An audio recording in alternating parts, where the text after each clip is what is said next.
Every morning, millions of people believe they choose their own route through the city. They decide which street to take, where to stop for coffee, which plaza to cross, and which store catches their attention. Feels spontaneous, personal, independent. Yet long before that first step is taken, invisible decisions have already been made on their behalf.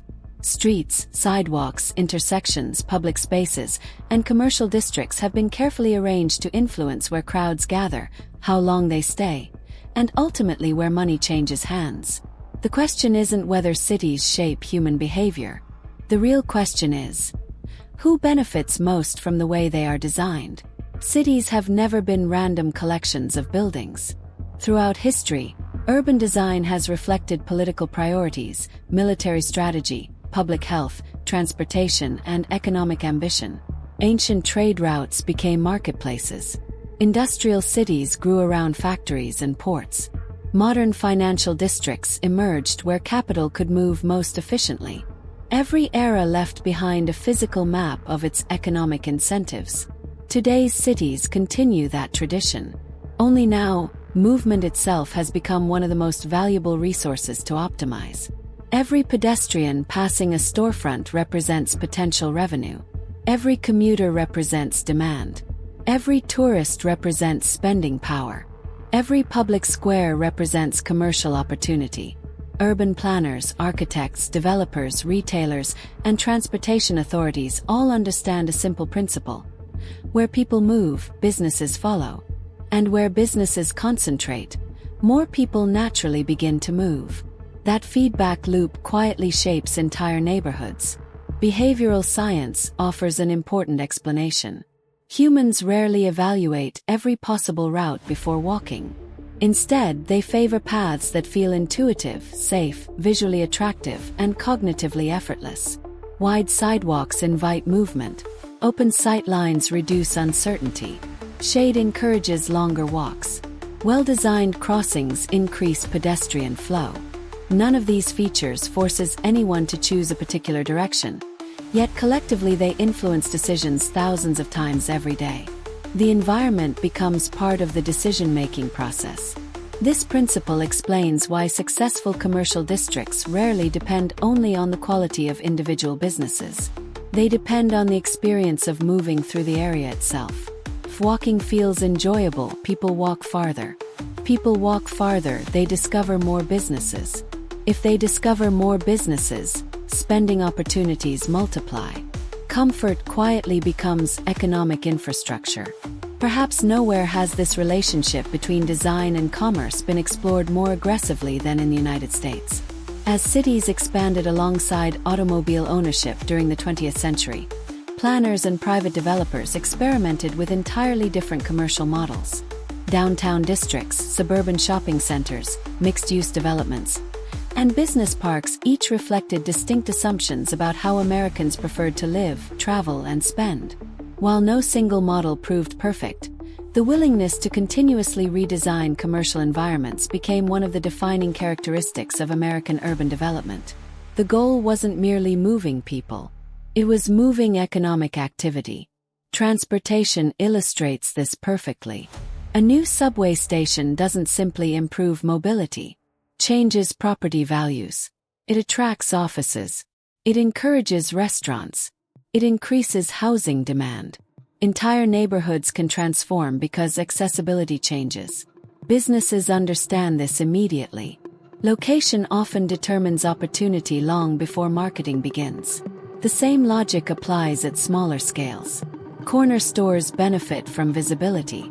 Cafes thrive where foot traffic naturally slows. Luxury retailers often cluster near prestigious districts where architecture reinforces perception. Entertainment venues frequently emerge where evening pedestrian flow already exists. Success becomes partially geographical. The city itself starts functioning like an enormous recommendation system. Urban designers frequently study something known as desire paths. These are informal trails people create by repeatedly walking where official pathways don't exist. Rather than viewing them as mistakes, planners increasingly recognize them as valuable behavioral data. They reveal how people naturally prefer to move when unnecessary friction disappears. In other words, citizens continuously teach cities how cities should function. The relationship flows both directions. Design influences behavior. Behavior reshapes design. Modern technology accelerates this process. Sensors measure traffic. Mobile devices generate anonymous movement data. Transit systems reveal commuting patterns. Businesses analyze customer density. Developers identify emerging commercial corridors. Data transforms movement into measurable economic intelligence. Suddenly, urban planning becomes far more predictive than reactive. The objective isn't simply building roads. It's understanding behavior before future infrastructure is constructed. This creates remarkable economic advantages. Developers reduce investment uncertainty. Retailers choose stronger locations. Governments allocate infrastructure more efficiently. Investors identify neighborhoods before broader market recognition. Movement becomes information. Information becomes capital. Of course, cities must balance multiple priorities simultaneously. Efficient transportation, environmental sustainability, public safety, housing affordability, and commercial development rarely align perfectly. Urban planning is therefore less about achieving perfection than navigating trade-offs between competing objectives.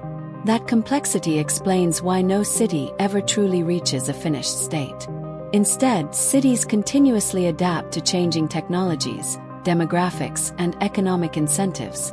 At this point, if you're enjoying this investigation, consider leaving a like and subscribing to the Wealth Code Chronicles. Every documentary explores the invisible systems connecting psychology, business, and economic power. And some of the most influential strategies are literally built into the places we move through every day.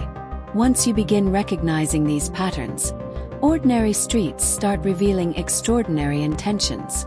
The most effective urban design often goes unnoticed precisely because it feels natural. People rarely compliment an intersection for reducing hesitation or a public plaza for encouraging conversation. They simply experience the city as comfortable, efficient, or welcoming. Behind those emotions, however, lie countless design decisions guided by measurable behavioral outcomes. Consider public squares. When surrounded by cafes, retail storefronts, offices, and cultural attractions, they become more than open spaces. They become economic multipliers.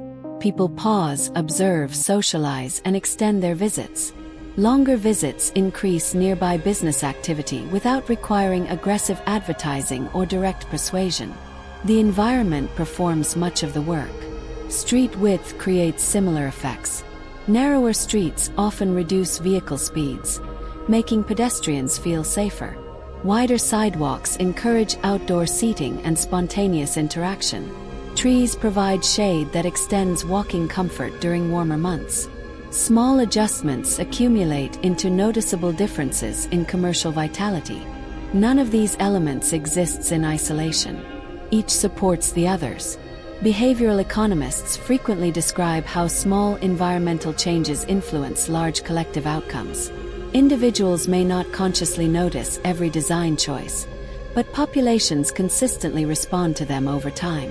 What appears insignificant at the level of one decision becomes transformative across millions of daily movements. Cities therefore become living behavioral systems. Every block produces feedback.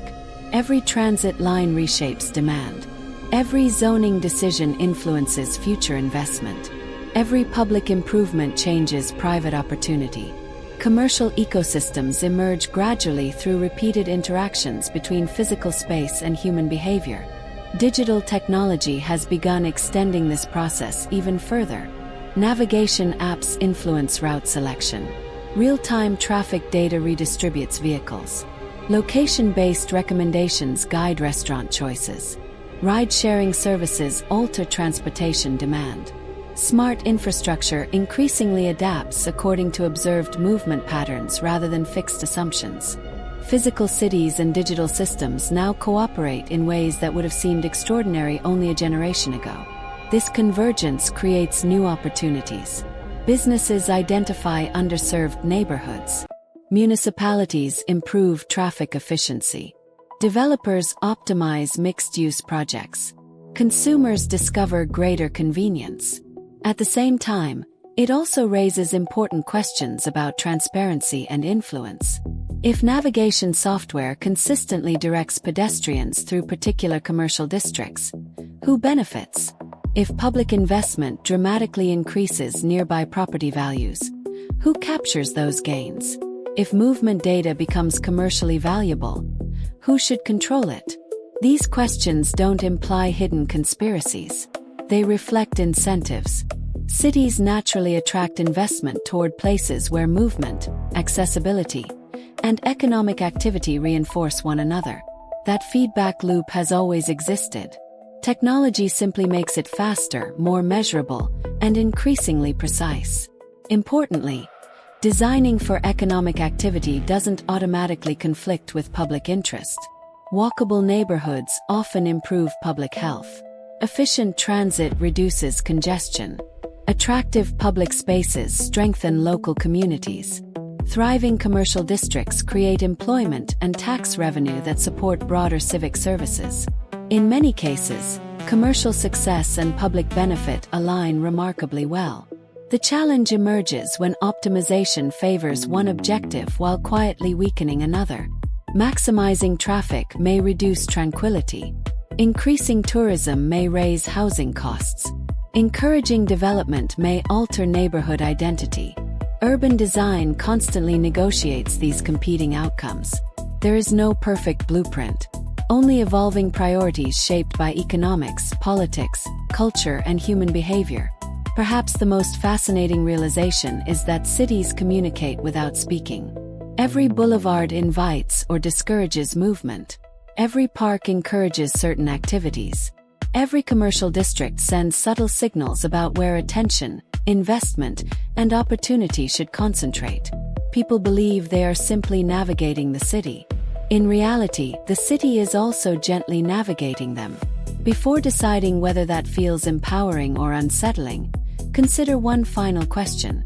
If a carefully designed urban environment consistently helps people move more efficiently, discover more businesses, spend more time outdoors, and generate greater economic activity, has it simply become a better city? Or has it also become an invisible participant in millions of everyday decisions?